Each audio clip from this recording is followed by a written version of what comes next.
Take one look at your local dealer right now. Those full rows aren't normal.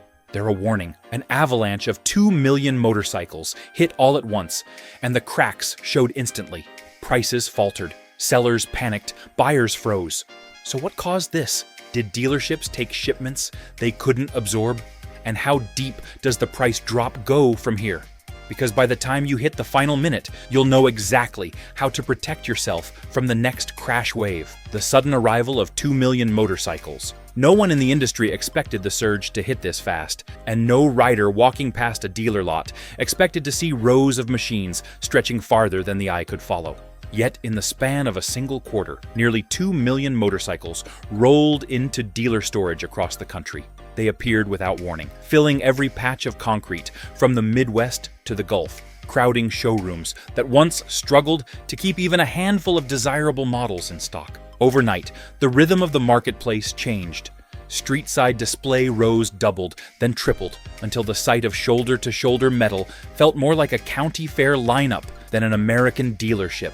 The shock wasn't just the volume, it was the speed. Riders who stopped by their local shops out of habit found entire backlots transformed into walls of cruisers, tourers, and standards stacked so tightly that sunlight barely passed between the fairings. Even veterans who had spent decades watching boom and bust cycles admitted they had never seen anything close to this. The industry had seen gluts before, but never a tidal wave that washed across the country in a matter of weeks. Across small towns and big cities alike, the reaction was the same: disbelief. People paused at the edges of lots, counting rows, shaking their heads, wondering what ripple beneath the surface had pushed so many motorcycles into the open at once. For the first time in a long time, the shock lived not in a headline or a rumor, but in plain sight. The moment riders looked past neighborhood showrooms, the true scale of the overflow came into focus. The visible overflow. Listings, warehouses, auctions. What riders saw on showroom floors was only the front edge of the wave. The real surge revealed itself online, and in the warehouses where dealers quietly store machines, they have no room to display. Classified feeds that normally saw a steady trickle of listings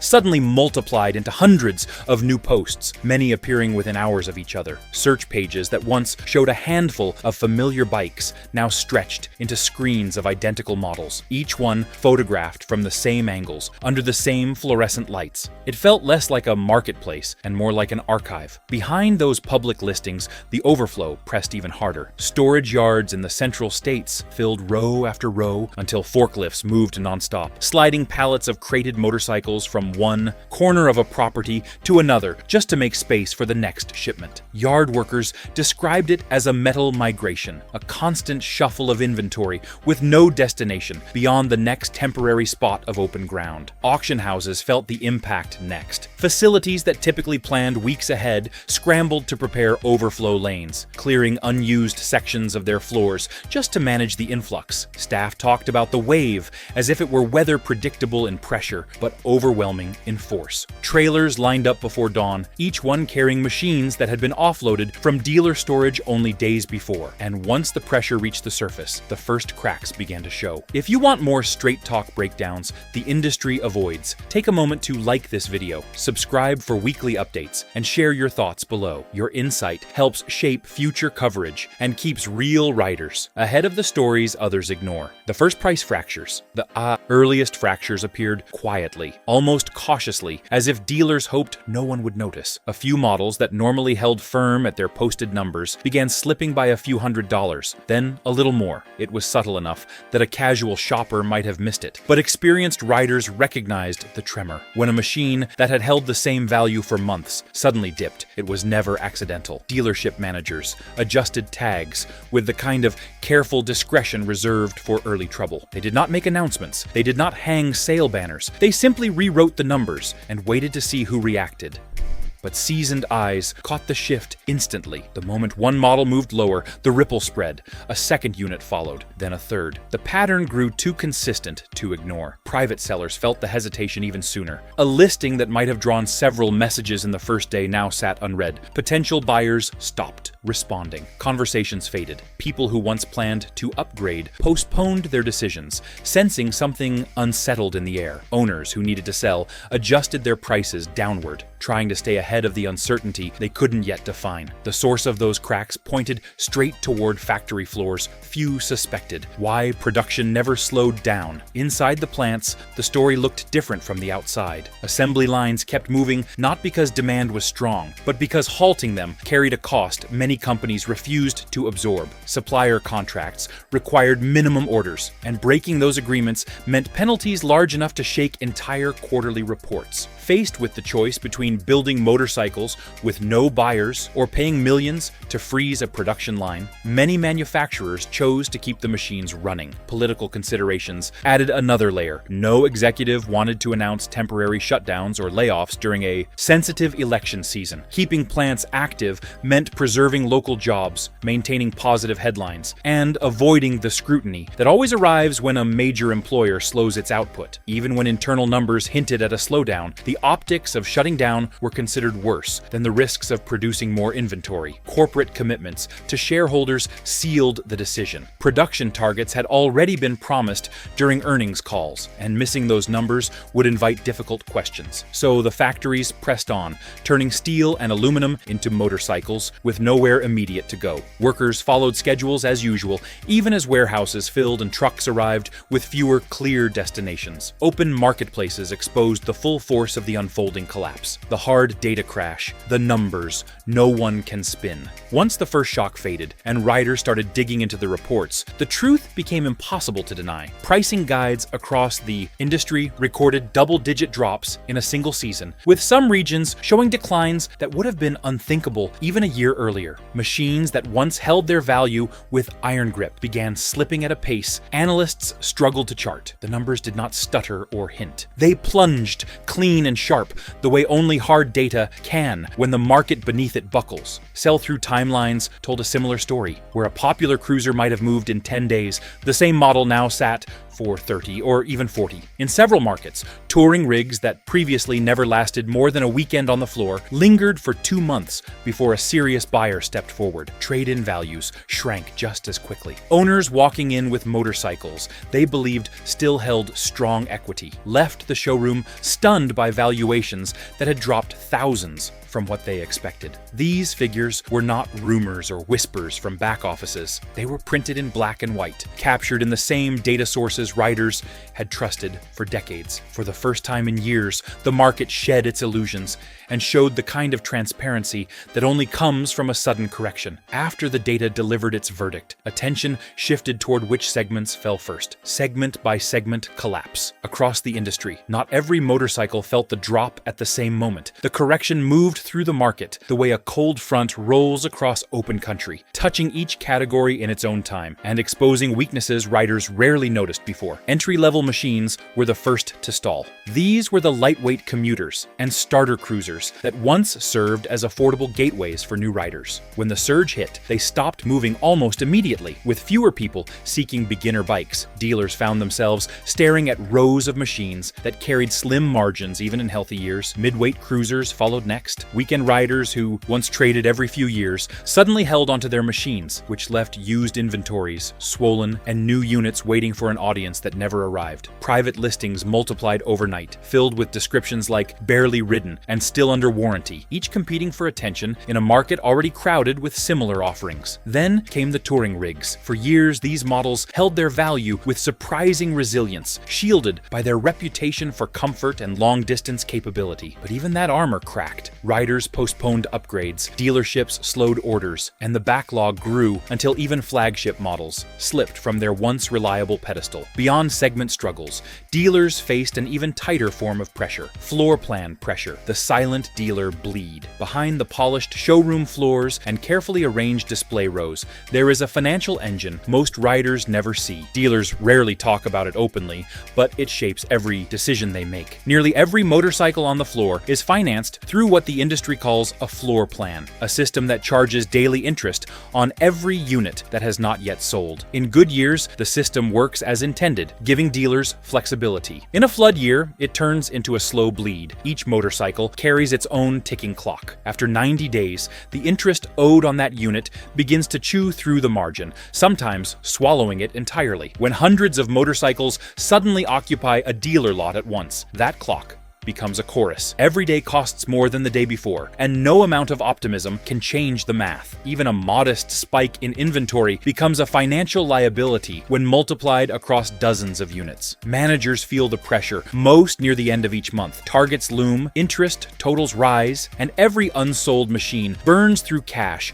that cannot be replaced until the motorcycle moves. That is why riders notice subtle shifts in tone near final weekends, when a salesperson's eagerness has less to do with enthusiasm and more to do with an accounting line that needs to be corrected before it buries the store in red ink. But while dealers wrestled with interest clocks, the industry faced another force entirely, one written not in ledgers but in regulations. Regulation timers and VIN geography changing prices. Beyond supply numbers and dealer economics lies a quieter influence on motorcycle values, one that has shaped pricing for decades. Regulatory timing. Emission standards operate on predictable cycles, and with every new requirement, older models lose a portion of their resale strength. A motorcycle built only 2 years earlier can suddenly fall behind a new certification threshold, not because of mechanical shortcomings, but because its documentation reflects an outdated standard. Buyers see the change and hesitate, even when the machine itself remains capable. Model year certification adds another layer of complexity. A motorcycle assembled late in one year may carry a different emissions label than an identical machine built a few months later. This subtle difference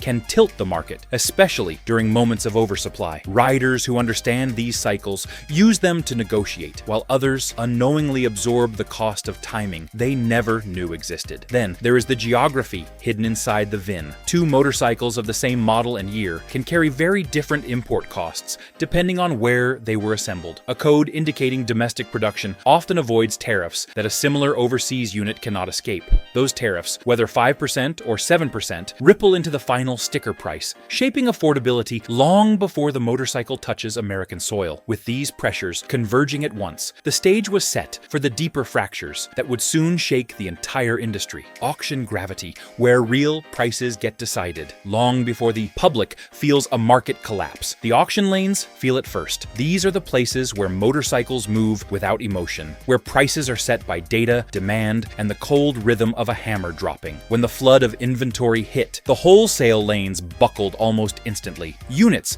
that once commanded healthy bids struggled to attract even a handful of raised paddles. A machine that might have cleared a confident number last year now stalled at figures that shocked even seasoned buyers. The collapse began quietly, but with unmistakable force. Alongside these struggling machines came an unusual surge in salvage and repossessed units. Banks, facing late payments, pushed recovered motorcycles through the lanes faster than usual. Insurance companies followed, sending in lightly damaged models that still ran fine but carried the stigma of a salvage tag. These units sold for fractions of their former values, and each sale dragged the overall benchmark downward. Clean title Ifeyis motorcycles sitting nearby could not escape the gravitational pull. The moment a pair of similar machines sold far below historic norms, the lane average shifted. Retail cannot outrun wholesale gravity. Dealers returning from the lanes brought those lower numbers back to their showrooms, adjusting their expectations whether they wanted to or not. A motorcycle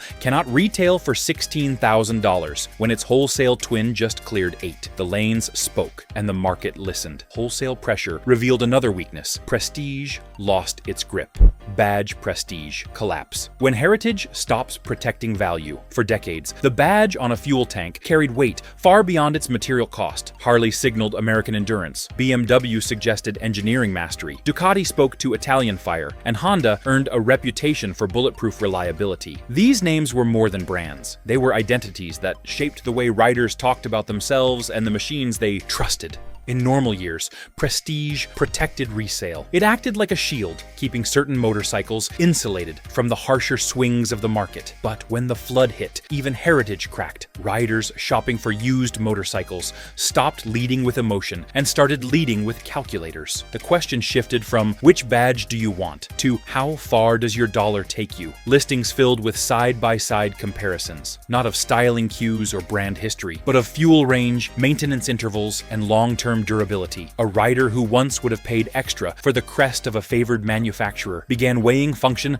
against cost with a sharper eye. The cultural shift grew louder by the week. Conversations in garages and group rides became less about loyalty and more about practicality. Spreadsheets replaced nostalgia. Riders pulled up charts comparing depreciation curves, service records, and real-world mileage instead of trading stories about lineage or legacy. The badge still mattered, but it no longer commanded the authority it once held. That pressure grew most visible in the boardrooms, where numbers, not emotions, decided the next move. If you value clear analysis without corporate spin, make sure you subscribe before you leave. Every upcoming report covers the shifts manufacturers rarely address, and staying subscribed ensures you get the truth first, long before the official statements try to redefine it. Investor panic and corporate tightening. When the early warning signs reached corporate offices, the tone of board meetings shifted quickly. Companies that had spent years projecting steady growth began softening their guidance, choosing cautious language over confident forecasts. Investor calls, once filled with forward momentum, now carried a strained undercurrent as executives tried to explain swelling inventories, weaker demand, and internal stress without triggering panic. But investors can read between the lines, and many did. The concern spread almost as fast as the oversupply. Credit markets reacted next. Lenders, who once extended generous floor plan terms to dealers, tightened their windows sharply. A 6-month grace period shrank to 90 days, sometimes less. Interest rates nudged upward, and review cycles grew more aggressive. Dealers who had relied on predictable credit suddenly faced a landscape where every extension required justification and every slip raised eyebrows. This tightening made it harder to breathe, let alone stay ahead of inventory costs. Factories responded with austerity. Research and development budgets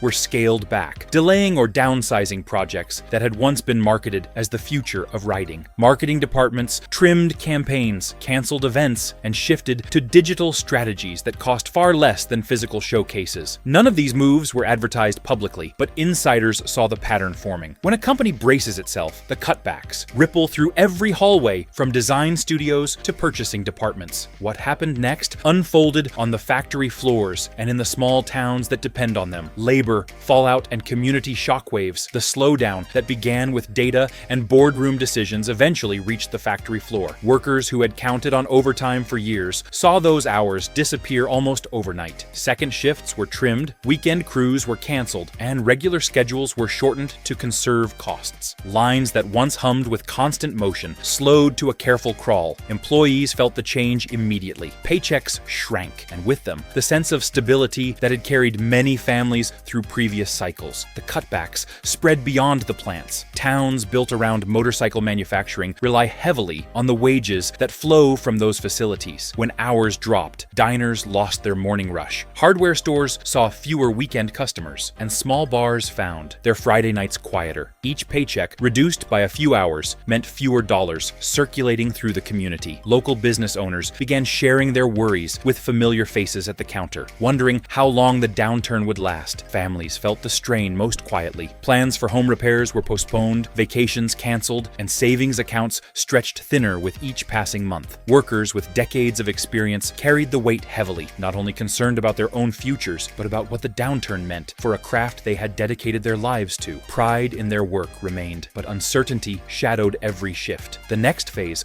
rested heavily on rider behavior within the shifting market. The spreadsheet revolt. Riders take back control. As the market struggled to steady itself, riders began doing something the industry had not expected. They stopped trusting the sales pitch and started trusting the numbers. It began quietly with a handful of buyers decoding VINs to track build dates, factory options, and origin codes. Soon that careful approach spread. Riders compared multi-state quotes, checked auction histories, and cross-referenced listings from coast to coast. A new kind of buyer emerged, one who walked into a dealership armed not with a dream, but with spreadsheets. This shift marked the rise of a transparent pricing movement. Riders shared data in forums, created comparison charts, and posted screenshots of listing trends that cut through the fog of marketing. Sellers who once relied on emotional pull now found themselves facing customers who already knew the true floor of every model, every year, and every trim. The power balance tilted. Knowledge flowed in one direction, and it was no longer from the sales desk outward. Riders reclaimed the upper hand with facts instead of hope. For the first time in a long time, people who loved motorcycles felt they could navigate the market on their own terms. That confidence began reshaping habits, guiding purchases, and setting expectations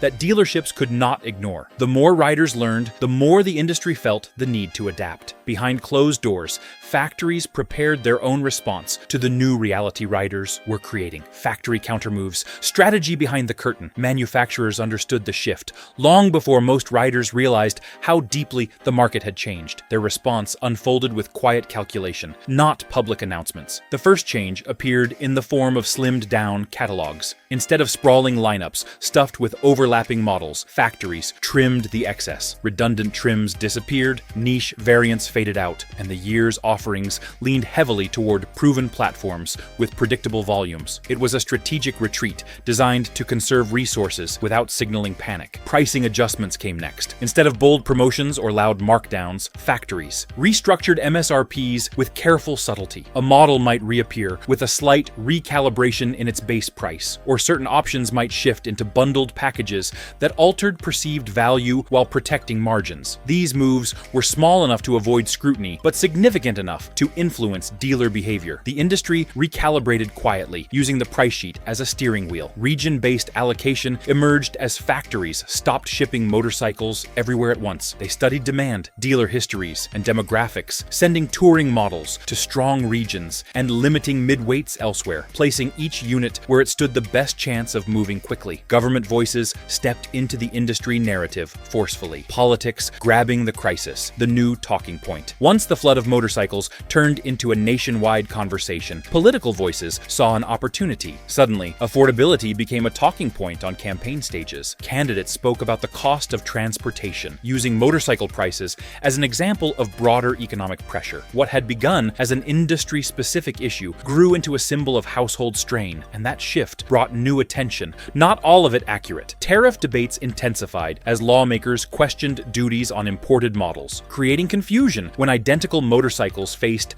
different costs based solely on origin. Politicians seized the moment, using the chaos to push trade agendas. Manufacturing anger followed, with candidates touring shuttered plants and struggling towns, turning the industry's hardship into fuel for promises of protection, investment, and renewed American production. As the dust settled, a cultural reset began taking shape among people who refused to let the spirit of riding fade. Culture reset, returning to tools, not toys. After months of uncertainty, riders across the country began rethinking what mattered. The days of buying a motorcycle for its badge alone started to fade. A new pride emerged around machines that could endure long distances, handle real-world wear, and keep moving year after year without compromise. Reliability became the new currency. Riders talked less about prestige and more about proven engines, simple maintenance, and build quality that stood the test of time. Long-haul comfort returned as the gold standard, pushing riders away from flashy styling and back toward honest seating, solid wind protection, and real mileage comfort. Road trips regained meaning, and the culture shifted toward purpose over presentation. This reset revived simple, durable machines. Carbureted models and older sport tourers earned new respect, proving resilience matters. Riders embraced tools they could service themselves, stepping into a new era, grounded in authentic riding values. Once the headlines fade, the real lesson comes into focus. This change was not just about products moving on or off the market. It showed how fragile assumptions can be when conditions shift fast. The advantage belongs to those who stay observant and adjust early, rather than chasing narratives. If you have experienced this shift yourself, leave a comment with what stood out to you. And if thoughtful context like this is useful, like the video and subscribe so you do not miss what comes next.